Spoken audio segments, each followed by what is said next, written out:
everybody. My name is Arik Domozick. I am the Vice President of PAL Environmental Services. We are the lead contractor for the demolition work itself.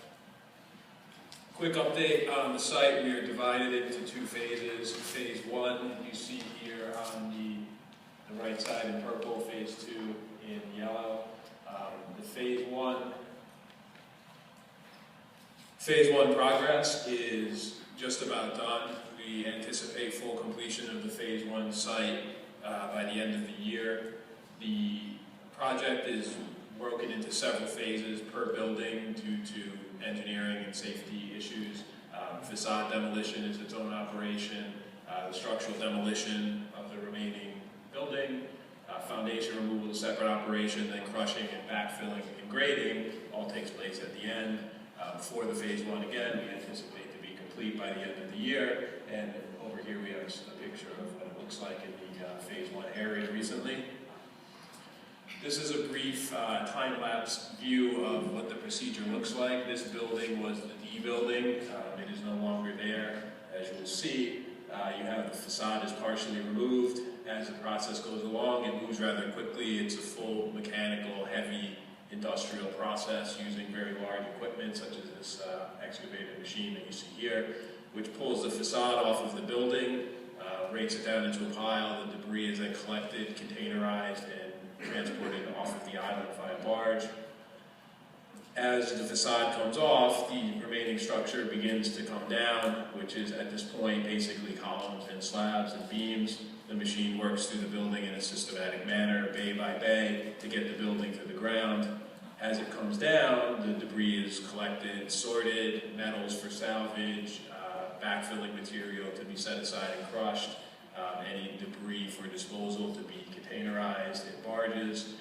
You see here we stage our containers. We use 160 containers in constant rotation on the barge, in the port, on the site, in order to make the process move. You have a tremendous amount of waste to move in a very short period of time.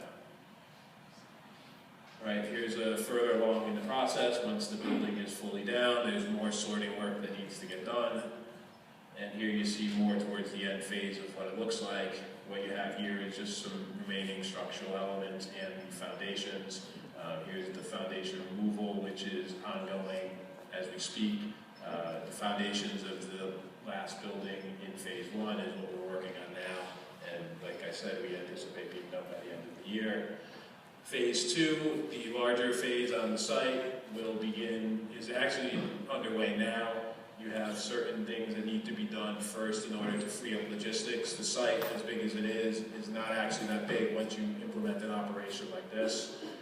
What we're doing now is the building E has begun today. That's the largest building on the site. That's going to take us most of the way through the end of the job. Building G is a smaller connected building. It's down to the ground. Its foundation remains to be removed with the other building foundations, A and B. Building J work is underway and is approximately 30% complete. The future work, Building A and Building B, which are the two remaining wing buildings of the four identical, they'll begin in January or March of 2015. And overall, demolition operations is on schedule to complete by June 2015. Here's a picture of the current status of the Building G. This is Building J in progress, as you can see. And now I'll turn it over to John DiCaprio.